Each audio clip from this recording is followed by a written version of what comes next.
Assalamualaikum warahmatullahi wabarakatuh. Perkenalkan saya Nurardian Salaksana dari Fisika Sains UIN Sunan Gunung Jati Bandung semester 6. Pada video kali ini saya akan sedikit menganalisis sebuah karya perangkat pintar yang diciptakan oleh Banu Musa Ibnu Syakir, di mana di sini saya akan mencoba menganalisis gaya-gaya fisis yang terjadi dan prinsip-prinsip fisika yang dipakai dalam pembuatan perangkat pintar model 52, 53, 54 dari 100 perangkat pintar yang dibuat oleh Banu Musa Ibnu Syakir pada kitabnya yaitu Al-Hiyal yang diterjemahkan ke dalam bahasa Inggris menjadi The Ignatius Device. Pada model pertama yaitu model 52, bisa kita ketahui bahwa bentuk dari perangkat pintar yang ada pada layar ini adalah kendi ataupun teko yang kita kenal dalam bahasa sehari-hari ini. Kendi atau teko ini berfungsi untuk membantu para kaum-kaum bangsawan maupun para pengguna perangkat pintar ini dalam aktivitas meminum anggur ataupun minuman cairan lainnya seperti minum cairan kurma atau minum cairan buah-buahan yang lainnya. Perangkat pintar ini ditunjukkan untuk mendukung dan mempermudah aktivitas tersebut. Saya mencoba membagi model 52 ini ke 10 bagian. Di antaranya bisa dilihat pada gambar ini, saya melambangi model 52 ini dengan beberapa huruf alfabet, yaitu dari A hingga J. Artinya saya membagi 10 bagian dari model 52 ini. Bisa dilihat pada model 52 ini, pada huruf A saya melambangi huruf A itu untuk telinga ataupun gagang dari model 52 ini. Saya anggap penting karena di bukunya atau di terjemahannya dijelaskan bahwa model 52 ini gagangnya dapat menampung hasil sisa saringan air anggur yang disaring di perangkat di komponen C. Jadi ketika air anggur beserta buahnya dimasukkan di komponen C, maka otomatis komponen C ini bekerja sebagai saringan dan otomatis air itu akan turun ke pipa DE.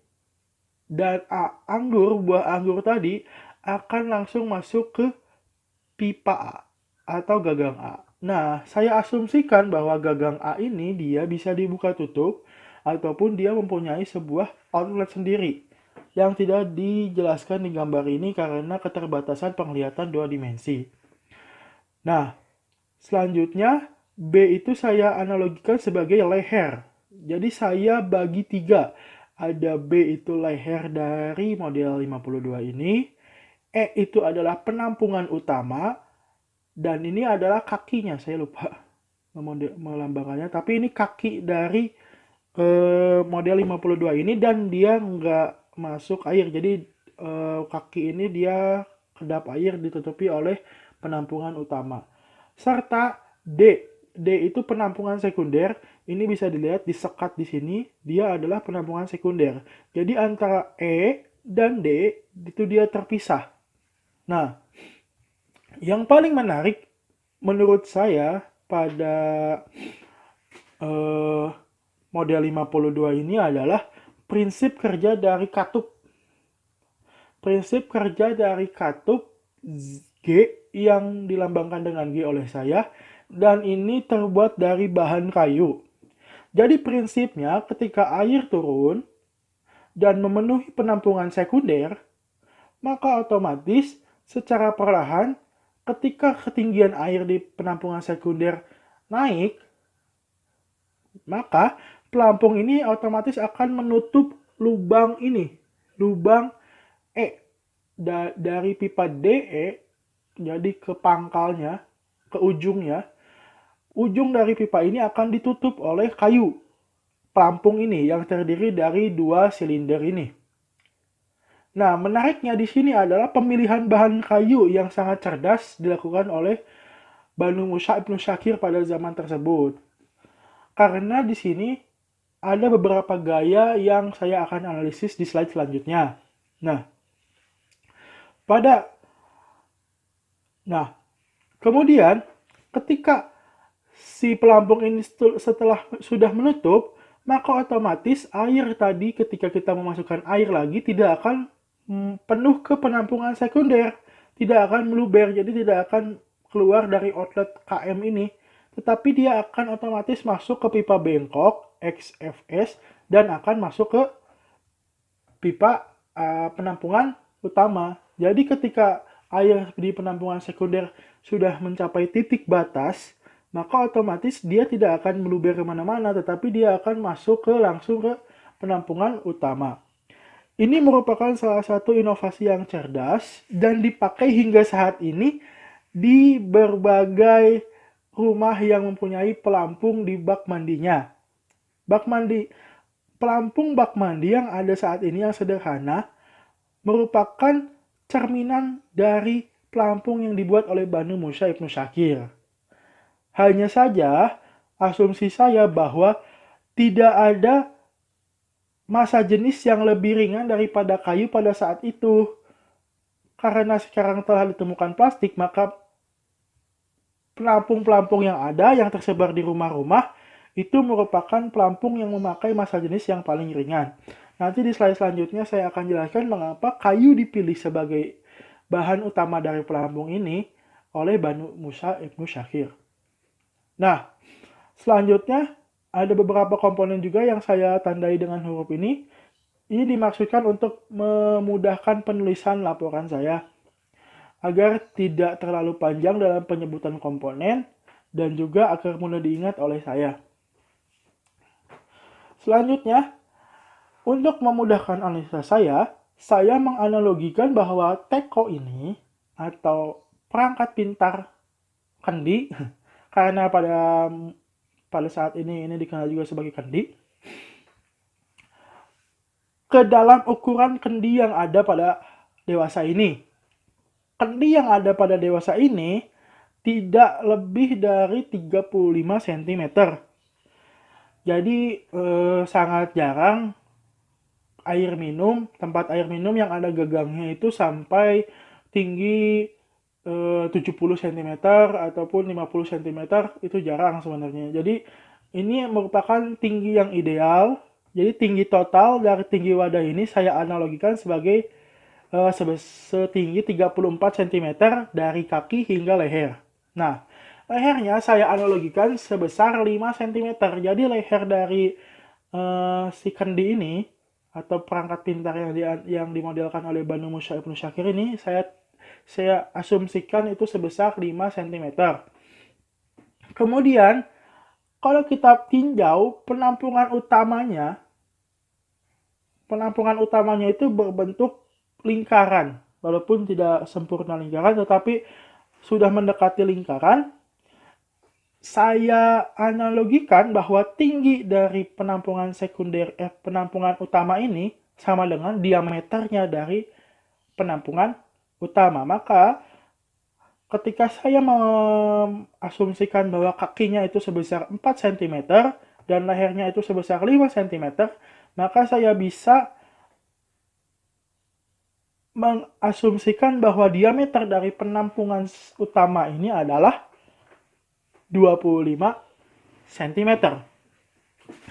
Selanjutnya, penampungan sekunder, bisa lihat di sini, saya asumsikan bahwa ini adalah 1/4 dari penampungan utama. Yang mana ketika kita lihat, ini adalah berbentuk 1/4 lingkaran pada 2 dimensi. Artinya ketika kita melihat dalam 3 dimensi, itu adalah merupakan 1/4 bola. Yang mana dengan jari-jari yaitu setengah dari diameter penampungan utama. Jadi penampungan sekunder ini dia punya diameter atau jari-jari tapi jari-jari itu adalah setengah dari diameter wadah utama. Itu kan sudah menjadi sifat dari lingkaran bahwa jari-jari itu adalah setengah dari diameternya. Otomatis, tinggi dari penampungan sekunder adalah 17,5 cm. Selanjutnya, saya juga mengasumsikan beberapa tinggi, baik dari itu tinggi dari outlet ini, ataupun tinggi dari lubang dasar tampungan, ataupun yang lainnya. Saya asumsikan juga di sini dapat dilihat di gambar ini. Kemudian, saya juga mencoba menghitung berapa volume yang dapat ditampung air anggur yang dapat ditampung di penampungan sekunder ini. Seperti yang saya sudah sebutkan sebelumnya bahwa saya analogikan bahwa penampung sekunder ini dia berbentuk seperempat bola. Kita tahu bahwa volume dari seperempat bola tidak lain merupakan 4/3 PR kubik dibagi 4. Artinya yaitu sebesar 4/12 PR kubik. Dan kita tahu bahwa jari-jarinya itu adalah setengah dari 25 cm. Maka kita bisa tahu bahwa volume dari bola ini kita masukkan rumus 4/12. Pi-nya itu saya masukkan 22/7.